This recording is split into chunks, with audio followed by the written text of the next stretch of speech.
அனைவருக்கும் ஆனந்தமான இறைவணக்கம். ஆனந்தம் மலரட்டும், ஆனந்த ஒளி பரவட்டும். ஆன்மீக சிவசொந்தங்களே, குரு பெயர்ச்சி 2024 குரு பகவானின் பரிபூர்ணமான அருளை அனைவரும் பெற 8 அற்புதமான ஆலோசனைகள் இந்த ஆடியோவில் உங்களுக்காக சொல்லப்படுகின்றது. ஆடியோவை முழுமையாக கேட்டு பயன்பெறுங்கள். குரு பகவான் ஆங்கிரச முனிவரின் மகனான குரு பகவான் கல்வி கேள்வி ஞானங்களில் கலைகளில் கற்று தேர்ந்ததால் தேவர்களின் குருவாக போற்றப்படுகின்றார். இந்த குரு பகவான் வருடத்திற்கு ஒரு முறை கிரக பெயர்ச்சி செய்கின்றார்.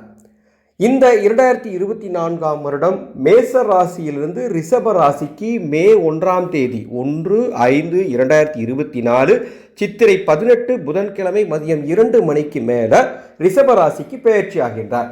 எனவே நான் சொல்லும் இந்த அற்புதமான 8 ஆலோசனைகளை மே 1 தேதியோ இனிவரும் ஒவ்வொரு வியாழக்கிழமை தோறுமோ நீங்கள் கடைபிடித்து வரும் பொழுது குரு பகவானின் பரிபூர்ணமான அருள் கிடைக்கும். குரு பகவானினுடைய தலைவன், குரு பகவானே வணங்கக்கூடிய ரொம்ப முக்கியமான தெய்வம் அப்படின்னு பார்த்தீங்கன்னா ஈசன். சிவபெருமான் வழிபாடு வாய்ப்பு கிடைக்கும் போது செய்வது குரு பகவானின் அருளை பெற்றுத்தரும்.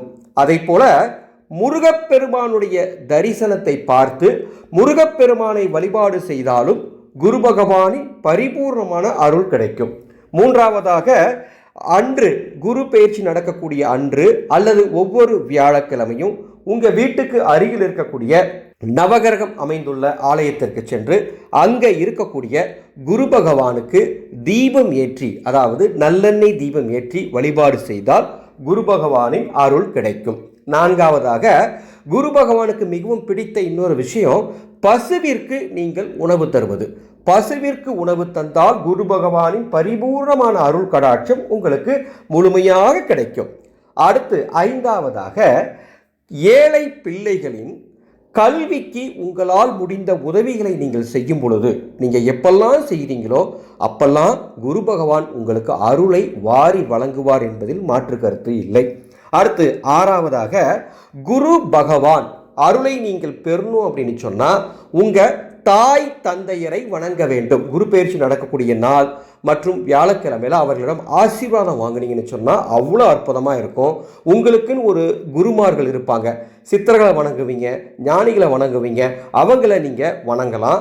அதே போல் இப்போ உங்களுக்கு வழிகாட்டி கொண்டு இருக்கக்கூடிய ஆசான் யாராச்சும் உங்களுக்கு இருந்தாங்கன்னா, குருங்கிற ஸ்தானத்தில் நீங்கள் யாராச்சும் வச்சு அவருடைய சொல்ல கேட்டு நீங்கள் நடக்கிறீங்கன்னா அவரிடம் ஆசீர்வாதம் வாங்கிறது குரு பகவானின் பரிபூர்ணமான அருளை பெற்றுத்தரும். அடுத்து ஏழாவதாக, ஏழை எளியோருக்கு உதவி செய்வது. உங்களால் என்ன உதவி அவங்களுக்கு செய்ய முடியுமோ ஏழை எளியோருக்கு உதவி செய்தால் குரு பகவானின் அருள் கிடைக்கும். அடுத்து எட்டாவதாக, ரொம்ப முக்கியமான அற்புதமான விஷயம், ஏழை எளியோருக்கும் ஆதரவற்றோருக்கும் உணவு தானம் செய்வது, அதாவது அன்னதானம் செய்வது குரு பகவானின் பரிபூர்ணமான அருளை உங்கள் குடும்பத்தாருக்கு பெற்றுத்தரும். இப்போ 8 விஷயங்கள் சொல்லியிருக்கேன். இந்த 8 விஷயங்களை எதெல்லாம் உங்களால் செய்ய முடியுமோ, நீங்கள் எந்த ராசி வேணா இருக்கலாம், நீங்கள் எந்த நட்சத்திரம் வேணா இருக்கலாம், உங்களுக்கு குரு பெயர்ச்சி சாதகமாக இருக்கா சாதகமாக இல்லையா அதெல்லாம் இரண்டாவது விஷயம். நான் சொன்ன இந்த 8 விஷயங்களை நீங்கள் தொடர்ந்து பின்பற்றுங்க. மே 1 தேதி இதை செய்யுங்க, ஒவ்வொரு வியாழக்கிழமையும் இதை செய்யுங்க.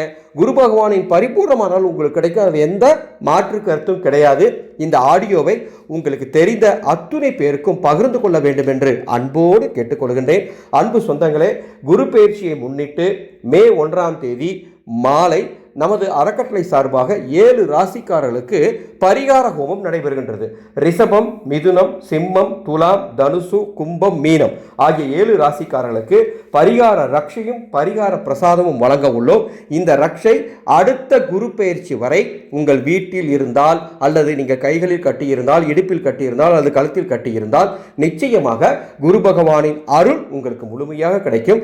இந்த ரக்ஷை தேவையான என்னுடைய வாட்ஸ்அப் நம்பருக்கு தொடர்பு கொண்டு முன்பதிவு செய்து கொள்ளுங்கள். அதேபோல் நமது ஆனந்த ஒளி அன்ன சேவா குழுவின் சார்பாக மே 1 தேதி குரு பெயர்ச்சி அன்று மிக சிறப்பாக அன்னதானம் செய்வதற்குண்டான ஏற்பாடுகள் செஞ்சிட்டு இருக்கோம்.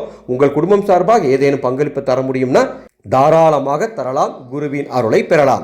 மீண்டும் அடுத்த ஒரு ஆன்மீகத்தோடு சந்திக்கிற ஆனந்தம் மலரட்டும், ஆனந்த ஒளி பரவட்டும்.